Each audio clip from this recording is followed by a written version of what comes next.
اعوذ باللہ من الشیطان الرجیم بسم اللہ الرحمن الرحیم۔ یہ لوگ آپ صلی اللہ علیہ وسلم سے دریافت کرتے ہیں کہ آخر وہ قیامت کی گھڑی کب نازل ہوگی۔ کہہ دیجئے کہ اس کا علم تو بس میرے رب ہی کے پاس ہے، اسے اپنے وقت پر اللہ کے سوا کوئی اور ظاہر نہ کرے گا۔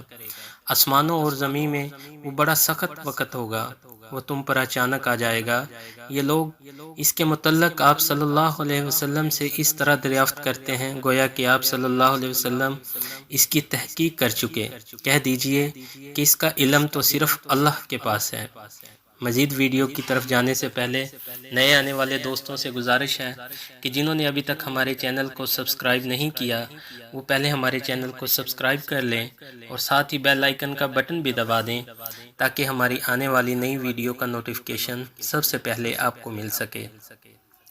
حضرت ابو ہریرہ رضی اللہ تعالی عنہ سے روایت ہے کہ ایک دن نبی کریم صلی اللہ علیہ وسلم کی مجلس میں تشریف فرما تھے۔ صحابہ کرام رضی اللہ تعالی عنہ سے کسی سلسلے میں مصروف گفتگو تھے کہ ایک دیہاتی آیا اور اس نے پوچھا قیامت کب آئے گی؟ رسول اللہ صلی اللہ علیہ وسلم برابر گفتگو فرماتے رہے تو لوگوں میں سے کسی نے کہا اس دیہاتی نے جو کہا ہے وہ آپ صلی اللہ علیہ وسلم نے سن تو لیا ہے لیکن اسے آپ صلی اللہ علیہ وسلم نے پسند نہیں فرمایا، اور بعض نے کہا کہ آپ صلی اللہ علیہ وسلم نے سنا ہی نہیں، یہاں تک کہ جب آپ صلی اللہ علیہ وسلم نے اپنی بات مکمل فرمائی تو فرمایا قیامت کی بابت پوچھنے والا کہاں ہے؟ اس نے کہا میں حاضر ہوں یا رسول اللہ صلی اللہ علیہ وسلم۔ تو آپ صلی اللہ علیہ وسلم نے فرمایا جب امانت ضائع کر دی جائے گی تو قیامت کا انتظار کرو۔ اس نے پوچھا امانت کا ضائع کرنا کیسے ہوگا؟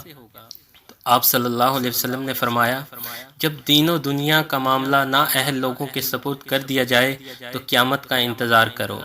قیامت کا معین وقت عالم الغیوب کے علاوہ اور کوئی نہیں جانتا، اور نہ اللہ تعالیٰ نے کسی کو وہ ذریعہ بتایا ہے جس سے قیامت کا معینہ وقت جانا جا سکے۔ ہاں اللہ تعالیٰ نے ایسی علامتیں ضرور مقرر کی ہیں جو قیامت سے پہلے ظاہر ہوں گی، اور جو اس امر کی نشانیاں ہوں گی کہ اب قیامت قریب ہے۔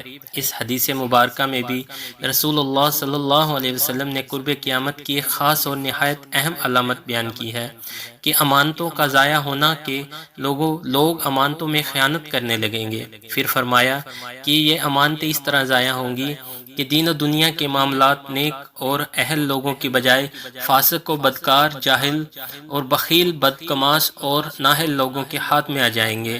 دنیا کی سرداری بھی ان کے حصے میں آئے گی جو فاسق، فجور اور بدعملی و بد کردار میں ممتاز ہوں گے، اور مسند ارشاد و آفتاب پر بھی وہ لوگ فائز ہوں گے جو بے علم، مال بیجا کے حریص اور زاہد و تقوی سے عاری ہوں گے۔ یعنی حدیث کا حاصل یہ ہے کہ اگر دین و دنیا کے امور کا انتظام ایسے لوگوں کے ہاتھوں میں آ جائے جو اس ذمہ داری کو پورا کرنے کی اہلیت نہیں رکھتے تو ان امور کا صحیح طور پر انجام پانا ممکن نہیں ہوگا، اور طرح طرح کی خرابیاں پیدا ہو جائیں گی جس کا نتیجہ یہ ہوگا کہ لوگوں کے حقوق ضائع و پامال ہونے لگیں گے اور ہر شخص بے چین و مضطرب رہے گا۔ آج ہم غور و فکر کریں اور پورے اقوام عالم میں نظر ڈالیں تو کیا ایسا نہیں لگتا کہ ہم لوگ اسی دور میں جی رہے ہیں؟ امید کرتے ہیں دوستو آپ کو ہماری ویڈیو پسند آئی ہے۔ اگر ویڈیو اچھی لگے تو دوستوں کے ساتھ شیئر کریں اور آخر میں اپنے کومنٹ سے اپنی رائے کا اظہار ضرور کریں۔ شکریہ۔